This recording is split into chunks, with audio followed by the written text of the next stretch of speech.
and welcome back. Thank you again for watching TV1. हमारा number है 855-886-6387 extension 4 end of course आप call कर सकते हैं. और अभी हम बिछड़ गए थे थोड़ी देर के लिए लेकिन वापस आ गए. And Dr. Adiba Akhtar was singing this beautiful, and right when we went on break, I was like, that was beautiful, and no music, nothing. And you know, whenever you sing, I've seen you have this smile on your face, like you're enjoying what you're doing. So that even makes it even nicer. I do want you to sing the female singer one in a bit, but before that, I want to talk about topic.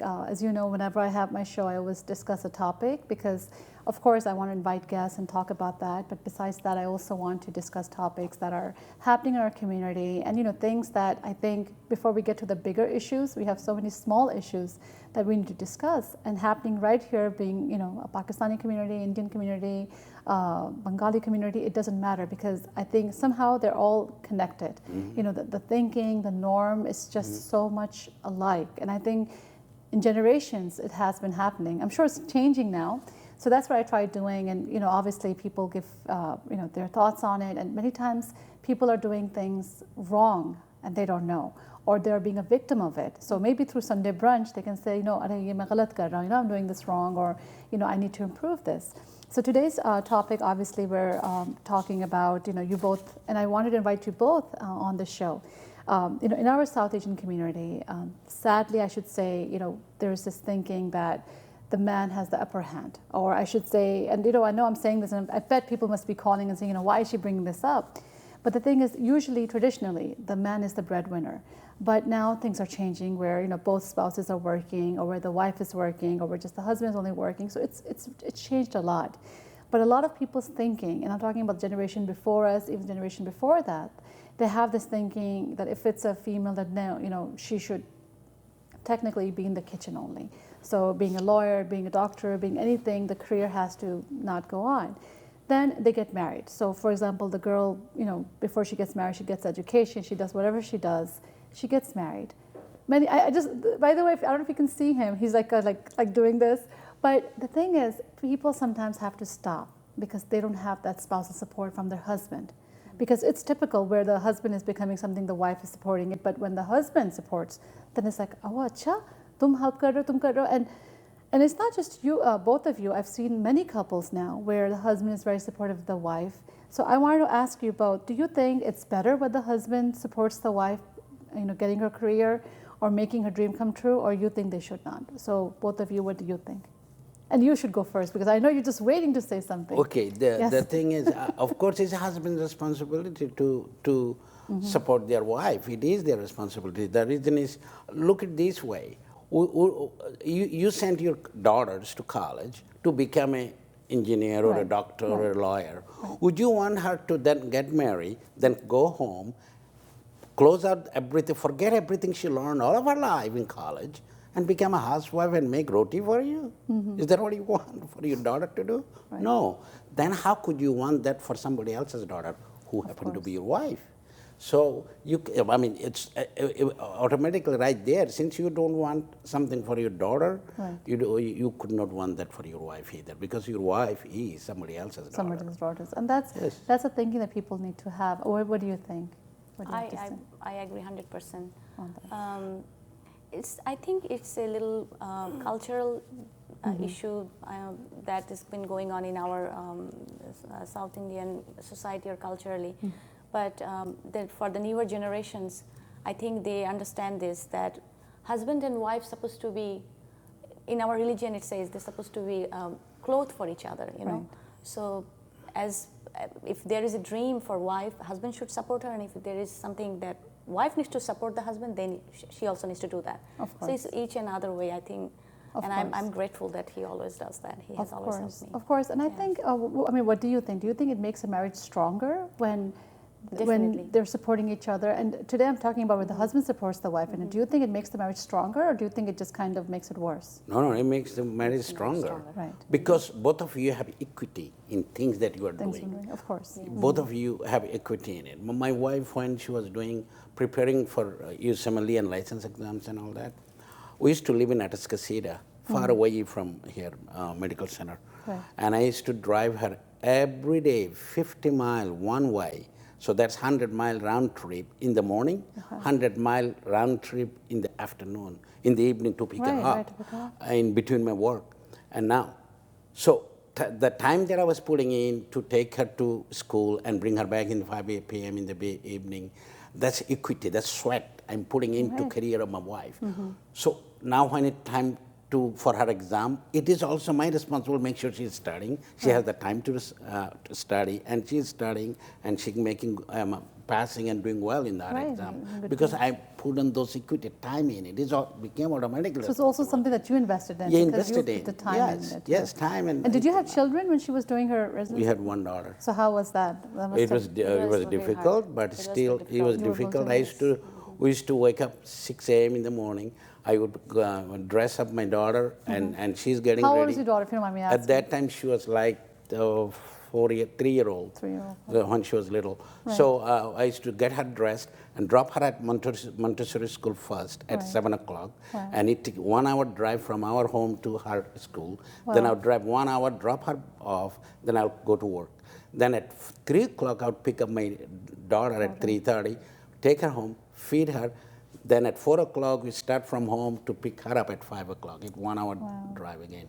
So now, so the thing is, so this kind of schedule we maintain, and the invest time and money invested in it. So automatically, you cannot let it, because you put so much time and money in it, you will not want it to fail. You want to make successful whatever it takes. And we're still doing it. Of course, no, definitely. And I was going to ask you, Dr. Akhtar, that you obviously the way he said that he would drop you for residency, and I mean that's a lot of time. Was there ever a moment where you were like, oh my God, I want to be with the child, or I'm spending so much time on this? Did you ever feel guilty? But at the same time, you were focused also, because he was doing it, he was pushing. I know I'm getting emotional right now, and I mean I didn't mean to do that, but the thing is, it just makes you think. So how were you able to do that, and were you able to do it much more better because you had his support?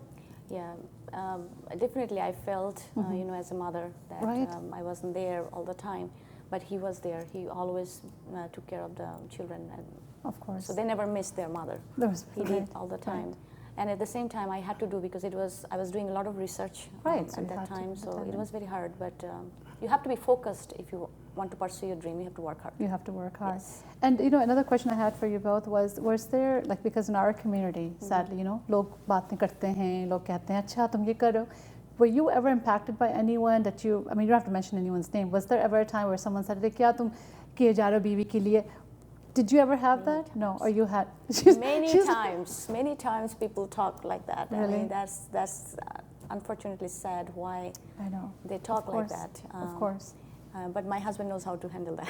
Of course, you just was like, I'll take the world down. I have to do this thing. Yeah, I had to. One other thing is that's everybody. Right. Everybody have wives. Some of them are housewives because they chose to. They chose to, right. And some of them are professional because they chose to. Right, of course. And my wife was halfway professional at that time. She has an MBBS degree from Bangladesh. Right. She needed to prepare here to be able to become an MD here. Right. And to do that, I needed to do what I did. And when she became a doctor, she was doing well. I remember one guy was telling me, look at Akhtar Bhai, his wife brought here. Now she made her an MD. So I told him, what, would you be happy if I made her a cook? Is that a manly thing to do for a man? Of course. Marry a doctor and make her a cook? Right.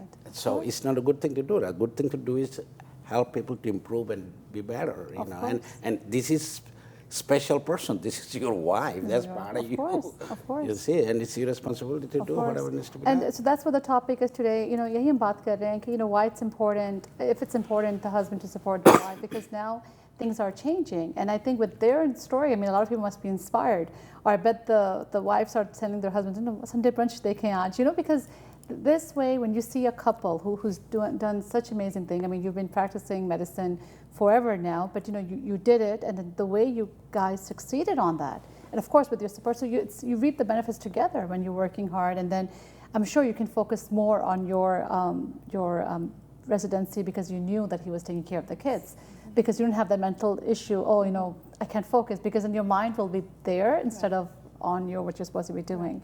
And of course, that is what we're talking about. And you heard from here, you heard them tell how it made an impact, how hard it was. It was a struggle.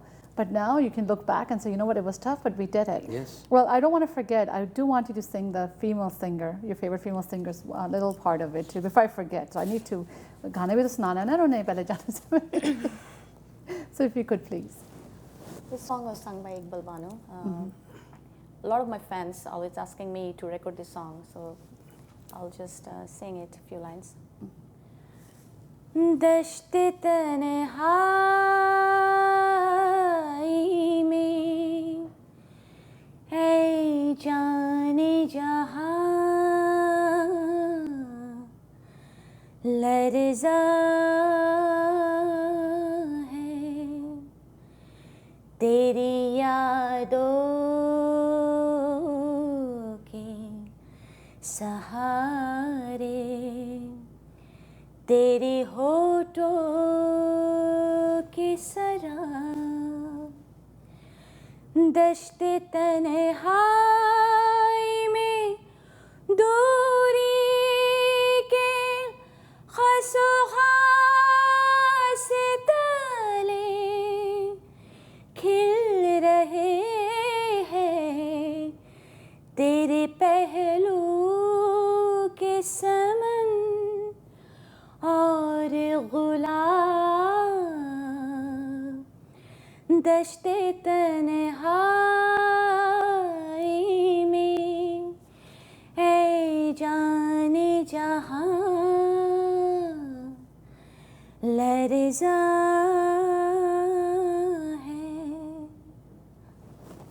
That was very nice, and no music, nothing, very nice. And every time you finish singing, I have to take a break. So anyway, छोटी सी break लेते हैं, and आप लोग कहीं मत जाइएगा. We'll be right back.